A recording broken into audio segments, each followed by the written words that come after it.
Merci à toi Sarah. Rebonjour à tous et bienvenue. Problématique de l'emploi des jeunes dans l'espace francophone.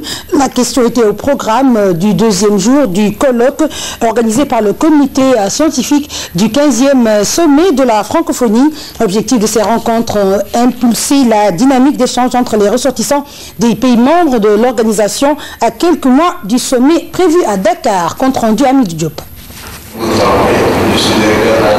Au deuxième jour de ce colloque sur les enjeux et les défis des femmes et des jeunes dans l'espace francophone, les participants se sont penchés à travers différents ateliers sur des thématiques variées. Ici, les problèmes liés à l'emploi des jeunes dans l'espace francophone ont été discutés. Ce qu'on doit faire maintenant, c'est voir quels sont les volets que l'OIF peut prendre, leur rôle par rapport à l'employabilité des jeunes, parce que il s'agit aussi de voir ce que les jeunes ont besoin. Ce n'est pas seulement l'emploi, mais l'emploi de qualité. Parler du problème de l'emploi, c'est de parler d'un marché. Parler d'un marché, c'est de parler de l'offre et de la demande. Et quand même, il est mieux de connaître l'offre pour la demande sur le marché de l'emploi pour préparer l'offre. Et effectivement, il se pose un réel problème d'adéquation, c'est-à-dire de devoir revoir l'offre de formation pour la plupart des pays francophones, surtout d'Afrique et de ces pays les moins avancés. Des pays membres de l'Organisation internationale de la francophonie, comme la Suisse, ont pu mettre en place des solutions durables. Leur expérience partagée à travers ces échanges servir à d'autres. Et je pense que la Suisse dispose d'une certaine expérience en la matière, puisque nous avons chez nous un système de formation professionnelle des jeunes extrêmement poussé. Je parle donc d'un système de formation professionnelle hors du réseau universitaire, qui se fait soit en entreprise, soit dans des écoles professionnelles. La situation des femmes dans l'espace francophone n'est pas aussi à négliger, d'autant plus que dans le monde, 70% d'entre elles vivent en dessous du seuil de pauvreté. Une des thématiques de ces discussions, les économies alternatives comme levier de développement, est une invite à la réflexion, l'objectif étant de lever à long terme tous les obstacles liés à leur émergence. C'est la femme qui gère la famille, c'est la femme qui gère la société, c'est la femme qui gère le patrimoine. Donc si on soutient ces femmes au niveau local, à la base, et qu'on fasse un réseautage de tous ces systèmes, aussi bien au sein des pays, ensuite au sein des différentes régions composantes d'une même aire géographique, pour aller vers la globalisation, je pense qu'on devrait pouvoir arriver à quelque chose. Jeunes dans le monde d'aujourd'hui rime avec nouvelles technologies. Concernant cet aspect, l'espace francophone est appelé à utiliser l'économie numérique pour la promotion de la diversité. Par exemple, de plus en plus des ministres de l'économie numérique. Donc on voit bien qu'aujourd'hui, à la place de ministre de l'Industrie, de ministre des Communications, ministre des Postes, on va avoir des ministres de l'économie numérique. Donc on voit bien que même le politique aujourd'hui est en train de prendre conscience qu'il y a une vraie transition qui se fait. Et donc il y a un nouvel accompagnement qui doit être fait.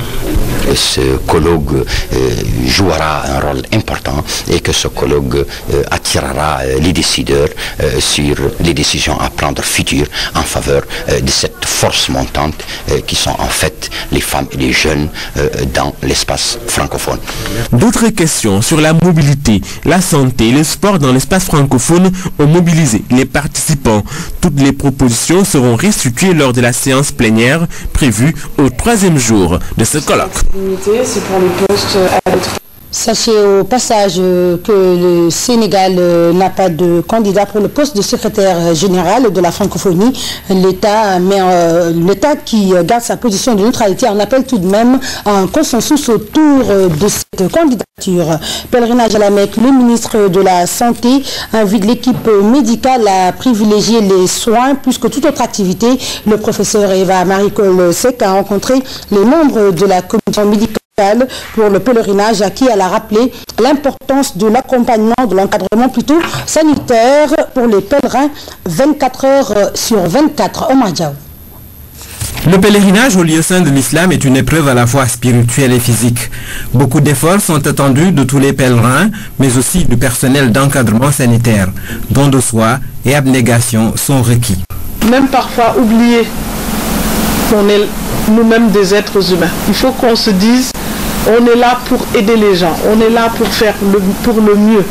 Ce que vous avez l'habitude de faire dans vos structures en général. Cette rencontre du ministre avec la commission médicale a permis de rappeler aux uns et aux autres les devoirs et obligations au cours de cette mission. C'est un sacerdoce.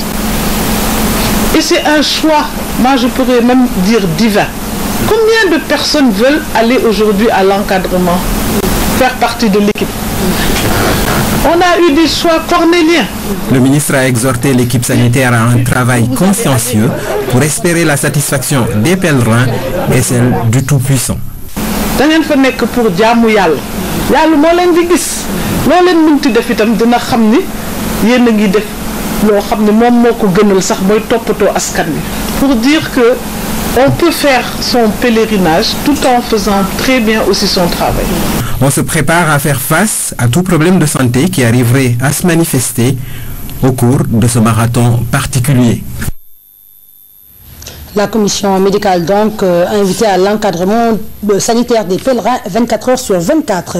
Autre aspect lié à la prise en charge des pèlerins à la Mecque, la mission d'encadrement a pris toutes les dispositions pour le déplacement des pèlerins à Médine, puis de Médine à la Mecque. Envoyés spéciaux Momar Ndiaye, Ibrahim Cham et Amadou Aram Cham. Voilà le type de bus choisi pour le transport des pèlerins à Médine. Passage privilégié des Sénégalais, le commissariat général s'appuie sur une organisation pour assurer l'acheminement des pèlerins vers les sites cultuels et ceux chargés d'histoire. Le commissaire a déjà fait la préparation sur le papier, les contrats et tout. Nous, au niveau de la phase conduite, donc, nous sommes chargés de venir voir le parc qui est mis à notre disposition pour assurer le transport des pèlerins de l'aéroport au site d'accueil, c'est-à-dire au niveau des hôtels. Ensuite, au niveau de l'hôtel, à partir de l'hôtel ou des hôtels, vers les sites culturels pour faire le ziar, le koulouziar. Dans 3 jours, les premiers pèlerins arrivés seront transportés à la Mecque, ce qui fait appel à une autre forme de transport à grande distance. Un transport qui sera assuré par le logeur des pèlerins suivant des conditions définies. Nous adressons un tableau quotidien des mouvements aux logeurs qui dégage les camions nécessaires suivant les critères que nous voulons. Au niveau du car, il y a d'abord un problème de confort, ensuite un problème d'espace, ensuite une capacité à assurer le transport des bagages des pèlerins. Grande métropole en perpétuel chantier, la ville s'embellit de jour en jour. Médine vit déjà au rythme du Hajj et la mosquée du prophète Mohammed alayhi salam ne désemplit pas. Lieu de lumière, les fidèles ne se soucient guère du temps qu'il fait. Ils viennent ici à toutes les heures prier, se ressourcer et contempler cette merveille du monde. Nous quittons la Mecque pour un détour au Portugal où 80 chefs d'entreprise se sont engagés à revisiter le Sénégal pour saisir des opportunités d'affaires.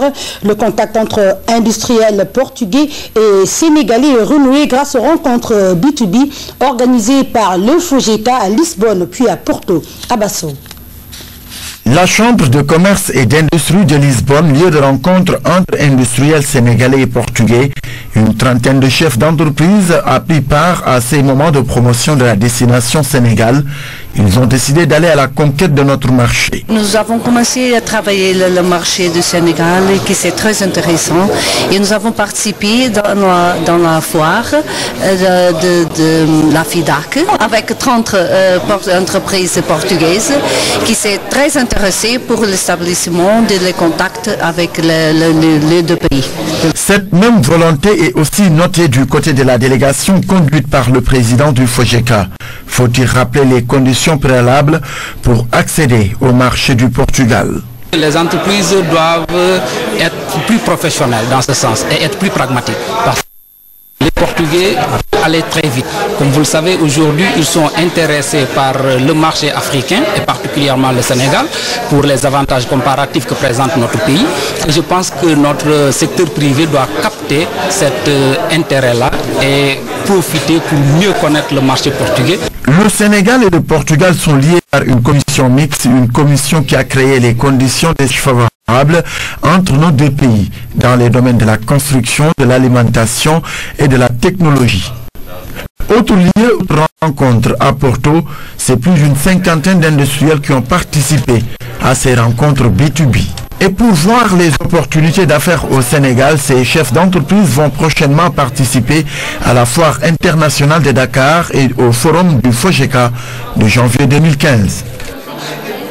Envoyé spécial au Portugal à Basso et Chertiganyaï. La France enregistre son premier cas d'Ebola, de virus Ebola.